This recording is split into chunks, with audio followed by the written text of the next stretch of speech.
आप सभी को प्रभु यीशु के नाम में जय मसीह की। हम स्वागत करते हैं आपका प्रतिदिन के वचन में।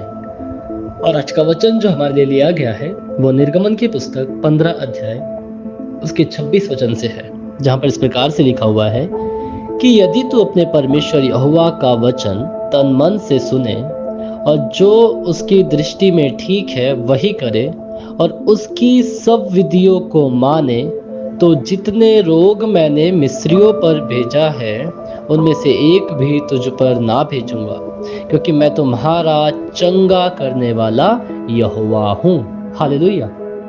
मेरे प्रियो, परमेश्वर का वचन मूसा के जरिए इजराइलियों के पास, जो अभी अभी गुलामी से छूटकर मिस्र से निकलकर उस कनान देश की ओर बढ़ते हैं, जो देश परमेश्वर उन्हें देने पर है, जो देश परमेश्वर उन्हें सौंपना चाहता है, जिस देश में परमेश्वर उन्हें मालिकाना हक देना चाहता है, उस देश की ओर बढ़ रहे हैं। तब परमेश्वर का वचन ये कहता है कि मेरे प्रियो, मेरी प्रजा, मेरे लोगों, यदि तुम मेरा वचन तन मन से सुनो और उसकी दृष्टि में ठीक वही करो और उसकी सब विधियों को मानो।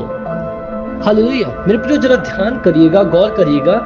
यहाँ पर परमेश्वर ने 3 बातें लिखी है। मूसा ने 3 बातें लिखी है परमेश्वर के जरिए। क्या लिखा है? वचन को तन मन से सुने और उसकी दृष्टि में वही करे और सब विधियों को माने। हालेलुया। मेरे प्रियो, कई बार हम वचन को सुनते तो हैं, कई बार हम अपने वचन को अपने घर तक लेके तो आते हैं कि हाँ, मैंने परमेश्वर का वचन सुना, हाँ, मैंने परमेश्वर ने आज मुझसे बात करी।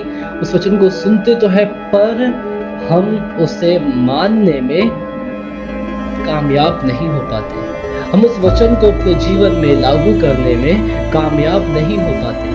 और मेरे प्रियो, शैतान उस वचन को आपसे और मुझसे चुरा लेता है। और जब वो आपको और हमारे पास से वचन को चुरा लेता है, तो जो दुष्ट शक्तियां हैं वो आपके घरों पर, आपके परिवार पर, आपके ऊपर राज करने लगती है। पाप जो है आपके ऊपर राज करने लगता है। क्यों मेरे प्रियो? क्योंकि वहां पर परमेश्वर का वचन नहीं है। परमेश्वर का वचन सुना तो गया था, परंतु वो जीवन में लागू नहीं हुआ है। मेरे प्रियो, आप कई बार ये सोचते हैं कि मैंने इस परेशानी के लिए प्रार्थना किया, मैंने इस बीमारी के लिए प्रार्थना किया, परमेश्वर ने वचन भी दिया कि मैं तुझे चंगा करूंगा, परमेश्वर ने वचन भी दिया कि मैं तेरी इस परेशानी से तुझे दूर करूंगा, तुझे आनंदित करूंगा, पर वो चीज हमारे जीवन में हुई नहीं। तो क्यों? क्योंकि जो वचन हमने सुना, उस वचन पर हमने विश्वास नहीं किया और उसे अपने जीवन में अपनाया नहीं। और ऐसा करने से कि जो हमने अपनाया नहीं, ऐसा करने से हम परमेश्वर से दूर जाते हैं और पाप वापिस से आपके और मेरे ऊपर आता है। हालेलुया। परमेश्वर तो कहता है, मैं तो चंगा करने वाला हूँ, मैं तो तुझे छुटकारा देने वाला हूँ, मैं तुझे हर एक चंगुल से छुड़ा कर उस चट्टान पे खड़ा करने वाला हूँ। पर क्या तूने मेरा वचन तन मन से सुनकर उसके अनुसार किया, उनकी विधियों पर चला? क्या तू जब अपने वचन को सुनता है, जैसा कि यूहन्ना लिखता है कि आदि में वचन था, वचन परमेश्वर के साथ था और वचन भी परमेश्वर। तो जब आप उस वचन को सुनते हो और अपने जीवन में लागू करते हो, जिसका अर्थ ये कि आप परमेश्वर को अपने जीवन में लेके आते हो, आप उसकी पवित्र आत्मा को अपने जीवन में लेके आते हो, आप मसीह यीशु के उन विधियों को, उन जो यीशु मसीह हमें आज्ञा देते हो, उनको अपने जीवन में लेके आते हो, तो आप परमेश्वर को अपने अंदर उपस्थित, अपने अंदर स्वीकारते हो, आमंत्रण करते हो। और जब आप ऐसा करते हो तो आपके पास से सारी बुराई दूर हो जाएगी, सारे पाप दूर हो जाएंगे, सारी बीमारियां दूर हो जाएगी, सारी निर्बलताएं दूर हो जाएगी मेरे प्रियो।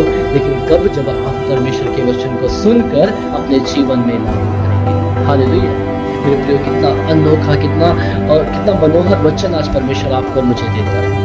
आइए हम प्रार्थना करें, अपने आप को परमेश्वर के हाथों में सौंपेंगे। धन्यवाद प्रभु यीशु, धन्यवाद करते सुंदर समय के लिए प्रभु, जो आपने हमारे जीवन में दिया। चलिए सुंदर वचन के लिए पिता प्रभु, चलिए इस वचन को सुनते, पढ़ते, मनन करते, उन्हें आशीषित कर प्रभु। मेरी इच्छा नहीं परंतु आपकी इच्छा उनके जीवन में पूरी होने दे पिता प्रभु। धन्यवाद करते हैं पिता, उद्धार करता प्रभु यीशु के नाम से मांगता हूँ, आमीन। हालेलुया। आप सभी को प्रभु यीशु के नाम में जय मसीह की। आपका दिन शुभ हो।